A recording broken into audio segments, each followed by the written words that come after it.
salamat sa pagmamahal at sa suporta na binibigay niyo sa Batang Quiapo.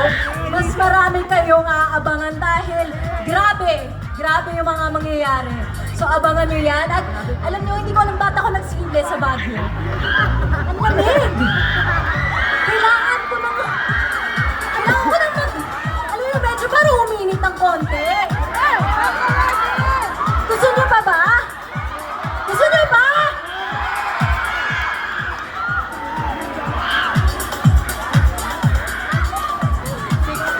Sure kayo? Oo, hindi! Gusto niyo pa?